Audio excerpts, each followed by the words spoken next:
5M TV Sénégal seen YouTube bu am solo abonnez-vous ci 5M TV Sénégal ndax ngay am ay vidéo yu am solo. amati mbégteeg bànneex di ànd ak yéen ñu ñu tàmm tànn ñu duñu teewlu ci 5M TV Sénégal jërë ngeen jëf.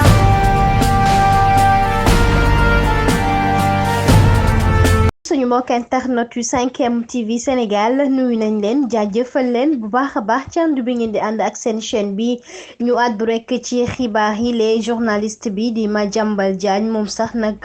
mu daal di rek àddu ci lu yaatu ci ki nga xam ne rek moom mooy Ousmane Sonko ginnaaw sax biñ ko fale rek mu nekk maire bu Ziguinchor moomee Madiambal Diagne di xam ne ni nag kii di Ousmane Sonko la ko nag ndaw ñi doon xaaree sax moomee jëm rek ca na muy yore dëkk ba gisuñu ko benn yoon moo waral nag ñoom itam ñu daal di ñaxtu ci lu nu mel ndax moomee rek bañ ko falee foofee rek ca Ziguinchor ñu defe ni sax dina rek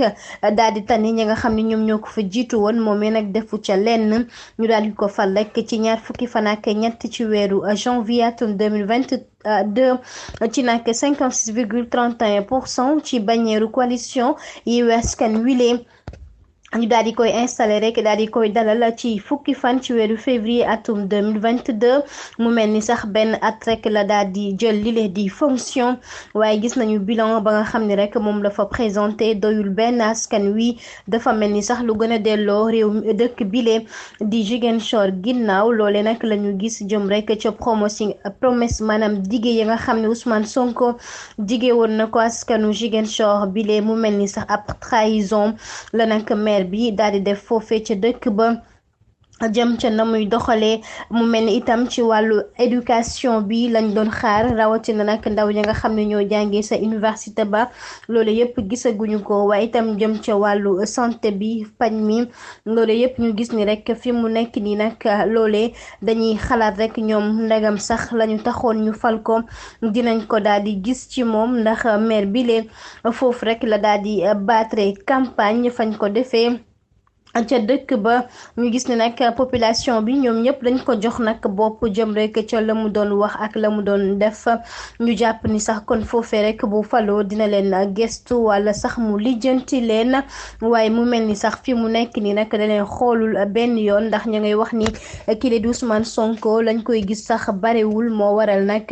li di événement religieux yi ba ci sociaux yi lee duñ ko fa gis ba ci sax inauguration li nga xam nag moom mooy cathédrale Saint-Antoine bu Padoue moomee nag ak cérémonie yi fay am rek bépp ndaje bu jëm ci wàllu rituel ak grande mosquée ba nga xam ne nag ci fetu tabaski bi wala korité bi moomee gis ñu ko fa benn yoon mu mel ni sax li nu mel moom la journaliste bi di Madiambal Diagne daal di rek jël bigam fësal ko bu baax a baax nag ci article bi daal di wax ni ki nga xam nag moom mooy Ousmane Sonko kon nag war na xoolaat bu baax a baax la nga xam ni moo taxawoon temb rek muy rey boppam ngir rek bëgg jël dëkk bi di Ziguinchor ngir bëgg ko amee loole nag mu mel ni sax ab grosse bombe la maanaam bombe bu rëy rek boo xam ni am na ci digganteeg état wu Sénégal ak moom maire bi. ci question yi nga xam ne nag dinañ ko laaj jëm ci adoption bu budget exercice 2023 bile ndax conseil municipal bi dafa rek daal di bëgg nag porter lu toll ci juróomi milliards ci suñuy koppar ci budget boobee nag ndax yeneen ñaari milliards yi sax dañ ko bëgg nag daal di joxe taxawal ko rek ngir liggéey bile waaye mu mel ni préfet bi nag dafa daal di bañ rek jëm ci budget boobee ñu bëgg woote ndax moom la muy gis rek moo ni dafa xalaat ni li nga xam ne nag moom la ñu bëgg woote amul benn yoon sincérité ci noonu nag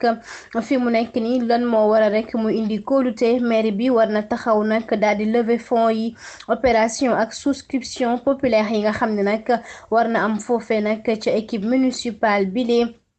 mu daal di xoolaat bu baax a baax copie wam jëm rek ci li nga xam nag moom mooy fanweeri fan ci weeru mars bi atum 2023 moomee nag préfet bi rek ma ngay taxaw sax amal ab décision bu large maanaam bu yaatu jëm ci budget ba ñuy rek jox mairie bile muy wax ni sax lu nu mel nag dañ koy saytuwaat bu baax a baax wala sax duñu nekk loo xam ni duñ ko bàyyi benn yoon ndax lile nga xam ne nag am ab impasse la sax moomee xamuñu fan lañu mën a jural loo loo xam ne rek